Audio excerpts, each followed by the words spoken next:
thali thanga vena han sarkara tiar kan ti mai maya delhi kom lai kha ania ka ri suk soka whatsapp kan era kan chi minister thar zom tak pu duana officer ho ako khomna at khusoi ni om tak kha a video te kha lo lang ani chen zo la thu te kha nom tai te la officer ho ma kha le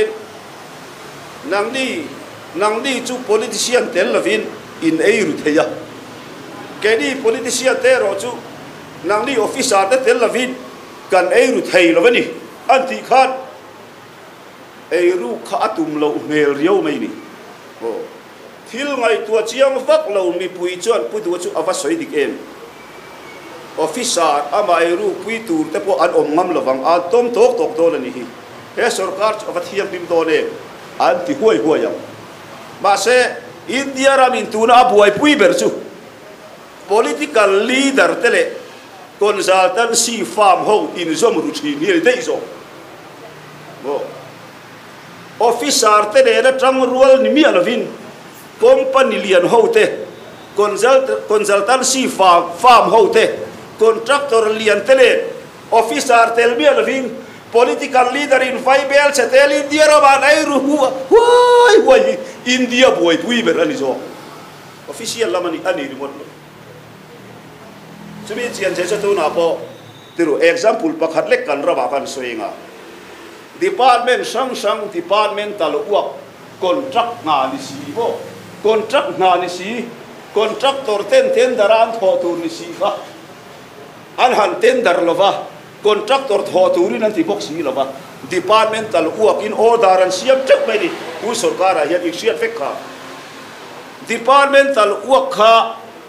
department officer ten an en kol chot a hlep kha department a emaw mimalina mo an ei ru chek theri an ei ru e kan ti na ni lobi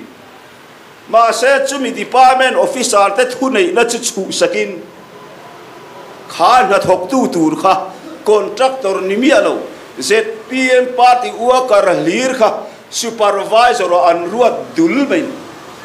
tikhan officer te tel lavin du za ei ru mai lo ti na chu ba chuan e corruption do tum trong ni om tak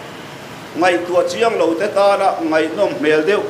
ma se bel chian dol hau si lo ka tu lai alar e me me ni chu ka soi lang du sim min eiru ban tu be an eiru e ka pati na po ani chuang lo ma se ngai tua chian lova dik mel deu ngai tua chian a dot ni si hi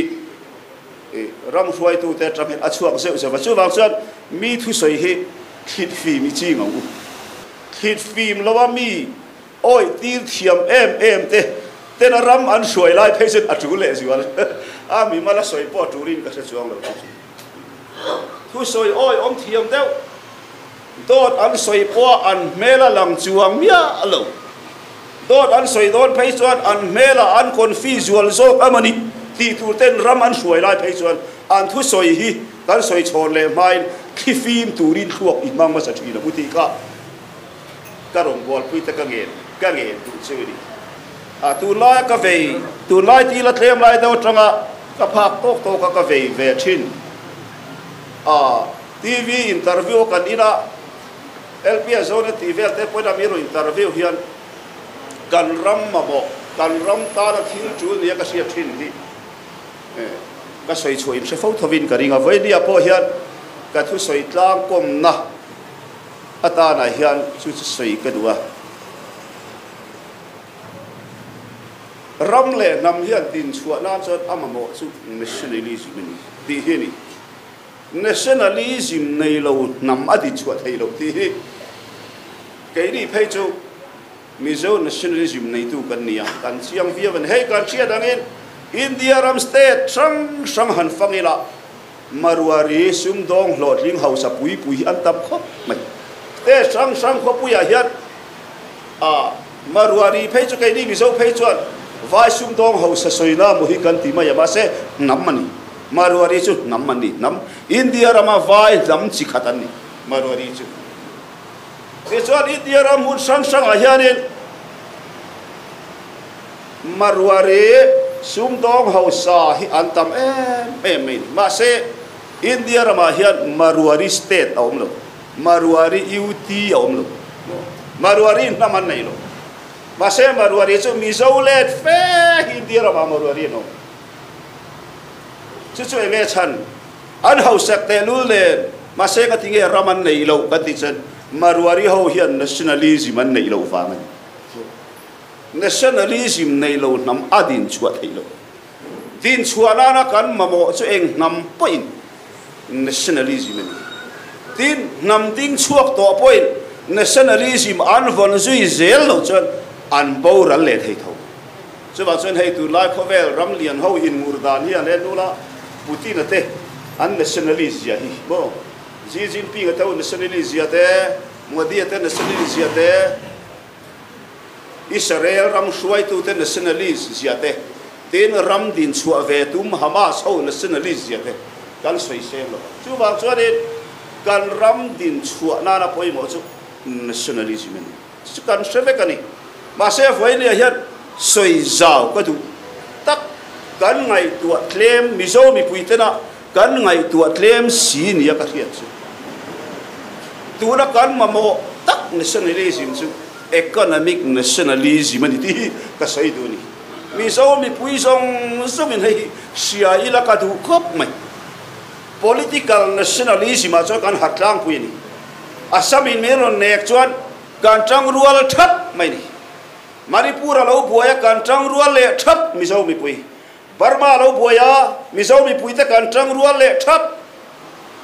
Mizoram vai lo lu phal lo tu khan vai bung ro lo lu tur dan tum chu kan om bi lo o an ma ni a vai tak kan tanga an bung ro ero chu kan welcome si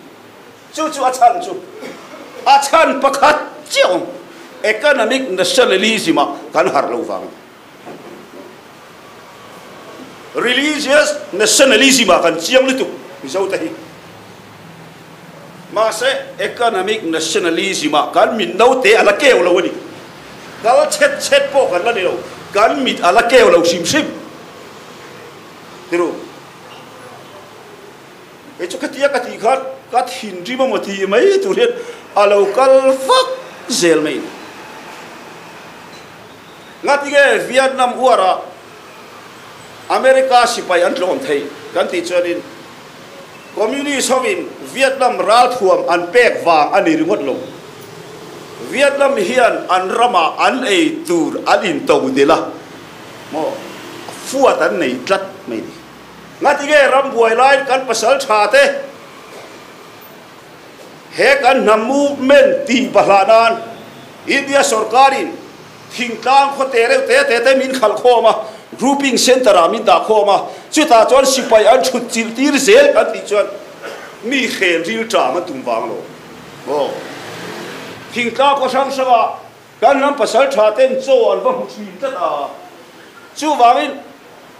emre volunteer ten cho an nei Chhung chon min rem thei don lo tian sia kan khuan hala min khom te an hal veka kholian dewa min da khom chu si sipai nan thut chil zela kan sipai te ril tra ma siam an tumalo ka khuan khom sa ni tlat pe ani le Donald Trump US president ni la that ege athil thi kha egani ral thuama a mel malian ber te si mi economic moral a mel malian ber te si mi China lo lian zel khania ma se ti lai chon China company te thil siam America rama lo lut nem lutuk kha a mu chuak tlat mai ni Donald Trump kha China bung ruwa America rama ron lu treu chuan US dollar kha China a chhau treu don ti sia chu America beinar kha poisa khan mang don ti sia amati amin China bung ron lut an ti topa a dot lia ka le dang ti top le ti chon China rama America dollar chhau khati top zel tu na be ta char mai ni Xi Jinping aron har vele chia America ram bungruwa China ramaron lut an ti top vele mang phaka o economic uaran khowela ram lian howi chon economic nationalism mai an chiang khop mai India ram tribal te min ti tribal tu ber chu economic nationalism nei na chang kan siat lo wang mi pui te hian tribal te chu takin vairama India rama Delhi Mumbai kalila kan ngol big mi lo kan in cheina kan sin fet ai na kan fa te namdang sikula kan kaltira an tlo big chuang mi lo company an han thok hova vai ho te sab ho te ai kan mula te an tlo big mi lo motor khala tho theina khala air hostess engineering line doctor line kan kala tribal te kan diam big mi lo ma se tribal te min ti tribal tlak tu economy kan economy eveni economic self sufficiency yani mi pui hi ka thang har thei tlak lo mai ni rorel tu te ngor ni mi lo chu example pahni lekkan pe hebi ka soidol chat ka duare ka soyo fakang ti ka laba ai zol vem tina ei chop tora hianen ula aratu yan zuar de fekam aratu I chop mekan man na sarje chu kan sia ma se phai aratu de uzel in huang bo ma se Mizoram hian ar atui ve thei thau sia bo ar kan nei thei thau sia vai ar tui ei poi ti lo lir kan ni chu bo ka soi fiat thiam lo kol bong lo lu du la kol bong mana bar marama kan poisa chau nem ji in chut ngai kan rama bong adam ve thei re phu la om tu ya om ma se bong phula ei jong tu mi kan wang em bo hay kan hanar chuak da ar kan han ful chur chira ma se ar te apo kain to de thei chuang lo tur kan rama ar lo te ke thei re na broiler ar ful kan ti muwa ar so la chu vai rama mi ri kan lu tho kan rama vai mim te be kam ar so her tur ka vai rama na thadu de economic nationalism hi kan mamo in ke chen ka sian kan sarkar le pathian sar kan sarkar le di point su kan gol tu ri do la hian in donal yan te lo se India le Pakistan te nuclear mangin hai nuai tak se la bo vara ma changa bung rong lo lu tur song hi ron lu thei lo ta se Burma khi buai boxi set la chau ngam lovin tiru vara ma changa li thei lo lu reng hi ron lu thei lo se ai zol kho pui hi aram don ei tu a om don kan li thei a li don lo bu fai om lo bo tel om lo eng ma om lo kho pui ram ani don so bi ni wang chot kan tribal ngoi mai ni vairam nam dang ho nge ngoi hian kan om ani se pathian zara kan lo sarkar le ni chuan economic nationalism hi kan number 1 tu kan sarkar lai khan kan ho tu pai mo ta mai pakhat pula hianin ka phak tokin so mi cham dur kam hay song ta lui chak lam le thang lam lai district le sama district in rina lui kam le lam le lama sonin bu chi na tur tui tle ma han khua san de wa hatia bu tam tak thar thaina tur ram so somiti thaina tur so project siamila central lama no re la tin ka soi puya min chan na kha ka be ya dong me ni voili soi hun ani lo in ti ni poi voili soi hun nin ga tun bak ka soi non to lo pa pa ver sum tam tak sega bu thar tu ba be vak a chon Punjab bu fai te tlom te kan la nei thei te chon a sha zo dei lo min tian chu mi om khami a soi na chan le angai tu na chan chu ama a economic nationalism aw lo fa ngatinge